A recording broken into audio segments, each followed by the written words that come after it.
News every 15 minutes, weather every 10, and sports twice an hour.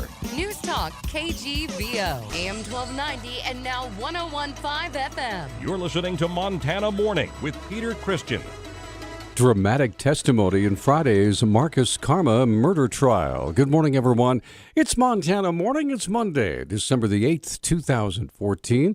Right now we have 30 degrees in Missoula. We have dense fog, and we do have a dense fog advisory going until 11 o'clock this morning. Our newscast this morning sponsored by Temp-Right Service. If you have any plumbing or heating problems, call Team Blue at 728-1111.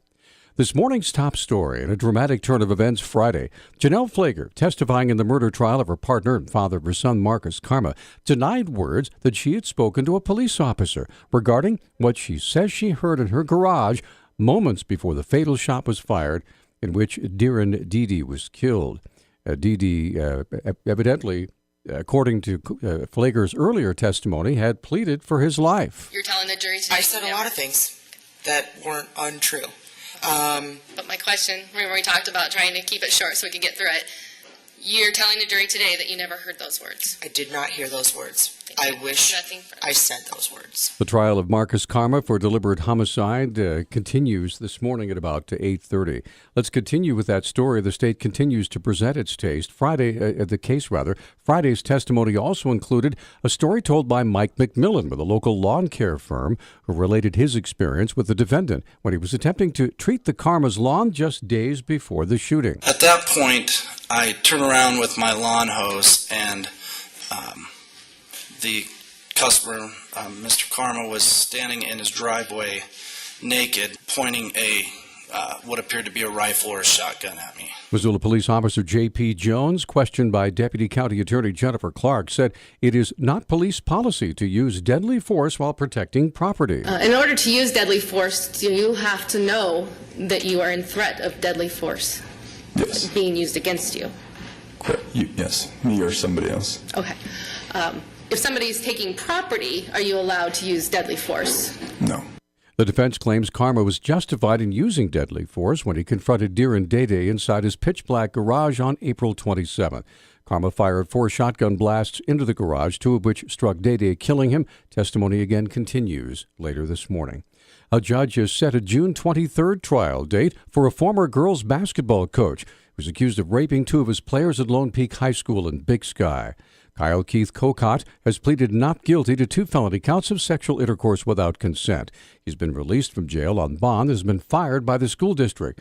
The trial is scheduled for 6 days before Gallatin County District Court Judge John Brown.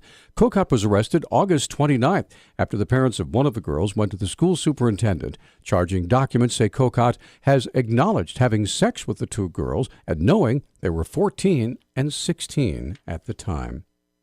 A Billings man accused of placing a camera at his ex-girlfriend's shower says he put the camera there to watch chickens, not the woman.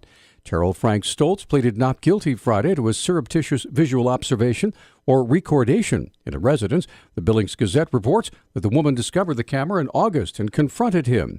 Prosecutors say he told her he put the camera in place to monitor chickens that he'd been cleaning. The 2 had broken up but were still living together at the time.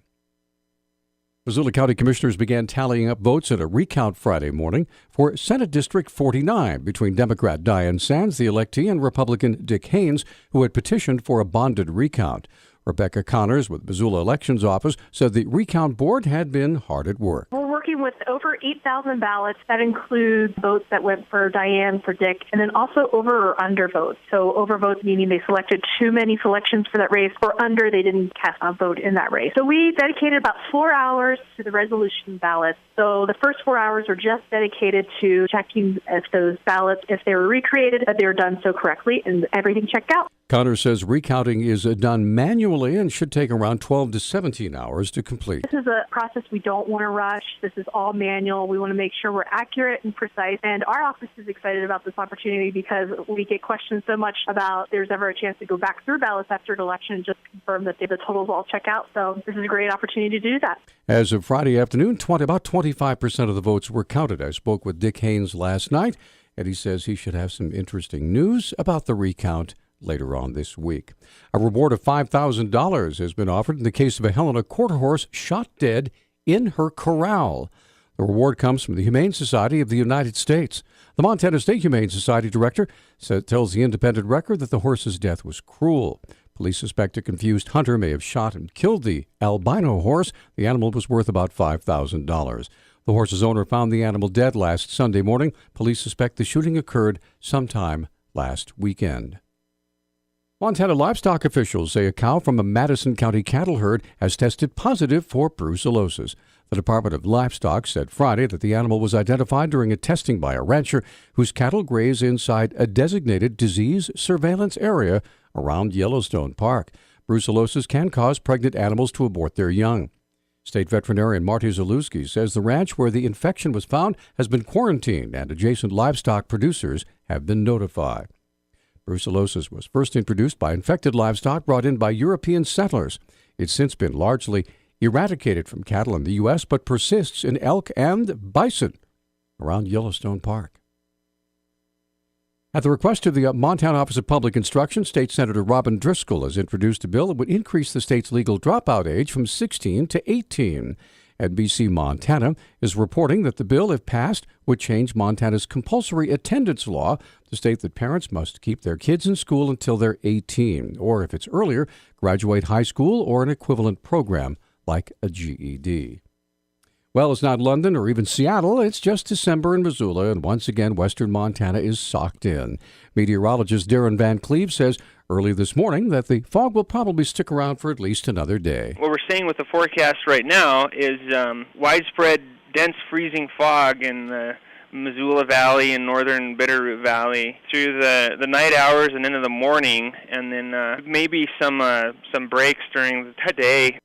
Van Cleve says the most dangerous aspect of the fog is the black ice it produces. Look outside in the streetlight, you'll see all the little tiny liquid droplets floating around out there. As soon as they intersect with any surface, they freeze on contact, and you end up with that black ice. It's really dangerous. It's hard to see in the headlights, you know. It doesn't sparkle like regular ice or frost would, so you're not really aware of how slick it is until you try to make a turn or come to an abrupt stop. So evidently, please be extra careful. Roads are slick all throughout western Montana. Flights were canceled yesterday at the Missoula County Airport due to the dense fog. Newstalk time is 6:10. Newstalk, KGVO. Missoula's official weather station. Keep the low beams on as you head on into work this morning. Fog will be thick throughout the morning commute. By this afternoon, hopefully that fog breaks up and we see a few rays of sunshine. Highs only warming to 33. I'm meteorologist Adam Painter for KECI 13, your first alert station.